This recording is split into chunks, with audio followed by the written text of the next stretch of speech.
Welcome back, family. This is your boy ED. For all you smart and intelligent folks out there, that just simply means Ed. Today's topic is entitled A Common Criticism of the CAPM is that it is, again, a common criticism of the CAPM is that it, I'll tell you what it is. I'm gonna come right to the camera right here with you, family.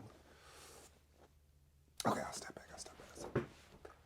Honestly, listen, family. Honestly, and this again, this is my opinion. A common criticism of sometimes when people get the CAPM, they think automatically they should be a project management. Wish I had like a wanna project manager. And only reason why I know that is because that was me. Because when I got the CAPM, I'm like, yes, I got the CAPM, beautiful certification. Would I advise you going forward and getting it? Yes. But it was one of those things where when I got it, I was so super excited that I have an opportunity to not just display my project management skill set through actually running projects, that I also was able to show through a certification that, hey, I am dedicated to my craft. I am someone that is looking to grow as a project manager. However, the criticism is that it's not the PMP. It doesn't if someone, I'm gonna be honest, and again, family, we keep it transparent right here. We keep it all the way 100%. And one of the things that I've noticed is that people would think, well, since I got the CAPM, that's almost equivalent to me getting the PMP. No, no. Reason why is because the PMP is situational versus CAPM is more knowledge based. It touches on the domains of the knowledge that you know. Where the PMP, I mean, it's situational to the point where it's you. That's why I think it's 3 years. Is it 3 years? I think it's 3 years that you have to be a project manager before you can even take the PMP again. And I may be wrong. If I'm wrong, I'll put it up in the text afterwards. But there's a requirement of having X amount of years versus with the CAPM, you don't have to have 3 to 5 years or whatever the number is for the PMP, because it's one of those entry level certifications as a project manager. Everybody wants to be the expert. Nobody wants to start off to take the entry level items in which to be the expert. And I don't want to be your guru. If anyone ever say, hey man, you're a guru, no, and the only reason why is because I'm steadily learning. I'm always learning. But anyway, some of the common criticism that I have here again is that it's not as a situational test like the PMP, and or it's not one of those where it's similar to the PMP as far as you get the status and stature when someone sees you have a PMP. Because anyone who's taken the PMP knows how, I don't care what anyone tells you. The PMP test is hard, but it's doable, and you can do it. And I believe that you can do it. Another one thing is that I always hear this from some of my friends that want to transition from the careers that they were in into project management. And simple note, family, I will be talking about some of the resume mistakes, or talk about resumes as far as if you're switching careers or you're already a project manager, because I've done both.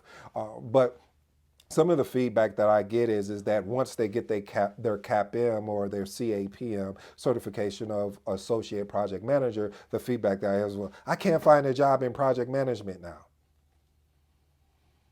Okay. What jobs are you looking for in project management? Because when you say project manager versus a project coordinator, they're different. And I have a video, talking about that. Is it be up here or here, one of the two, I don't know. But a difference, like when you take the CAPM, most of the time you're considered a project coordinator, or now they have a business analyst certification. But back then it used to be a around a business analyst, meaning like you have the knowledge, you have the domain knowledge, and you may have run a small project, but you've never ran a medium to large type project with millions of dollars and large. I've had projects where I've had 50 to 100 stakeholders on one project, that as I'm switching, and sometimes it's like as I'm switching out this, as we're moving forward in the project, and I no longer, let's say, need this set of group of project stakeholders. Now I'm switching to a new set of projects. So it's just the whole thing. I'm saying all that to say this, family, is that I do understand the feedback. When you get the CAPM, you think automatically you're going to walk into a project management position. But I challenge you and I push back in saying, if, would you want somebody that has never led, a project before, led a project before, to step in as a project coordinator? Now, it may be good. It may be good practice for them. It may, but I've seen sometimes where that can help and that can hinder the future project manager. It can help them because if you have the model that I've shared with you about when my father threw me in the deep end, where it taught me right away, I got to figure out how to swim. And of course, he was right there in arm's reach. But the point of I was making is that um, sometimes companies will have that model where they'll say, okay, well, either that person is going to sink or swim. Simple as that.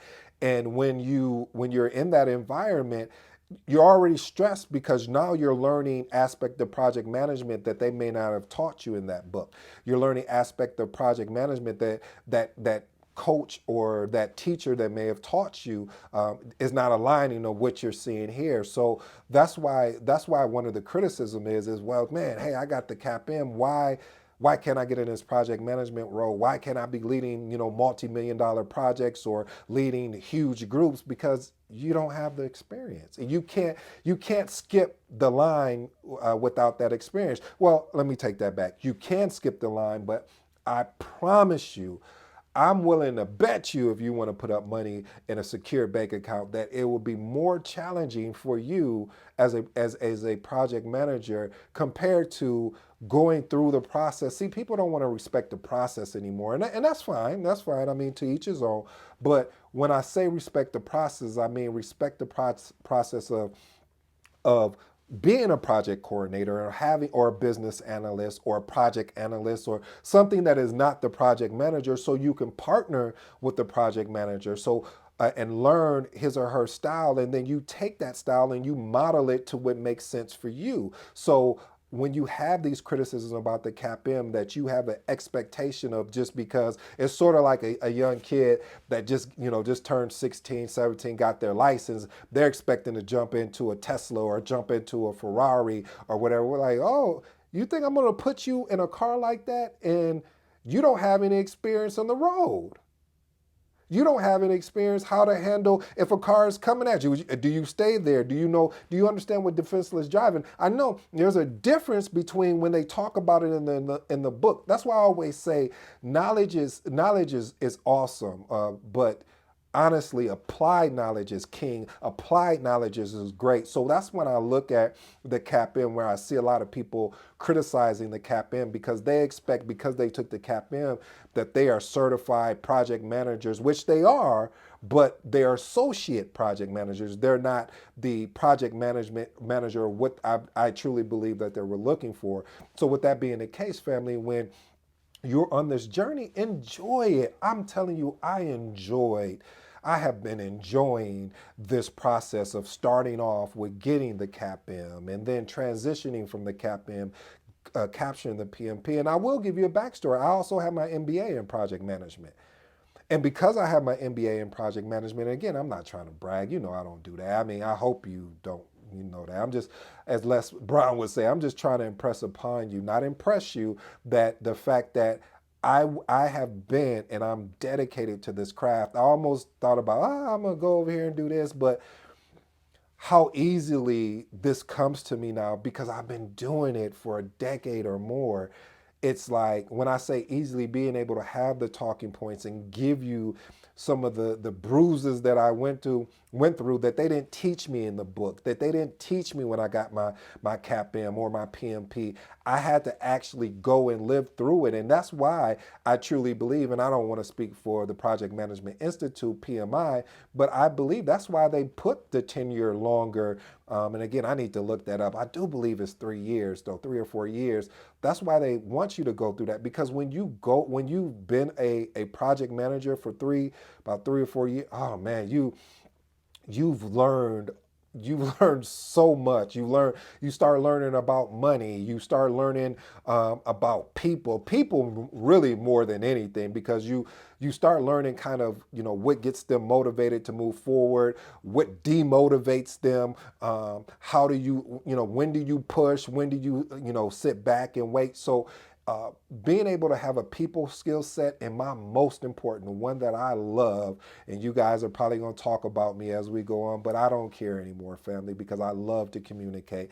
And being a project manager, you have to have the skill of communication. I'm steadily developing the skill of being able to be a better communicator, because when you have the communication skill set, it allows you and opens up doors for you that you could never imagine. This has been your boy ED. I hope you enjoyed today's episode.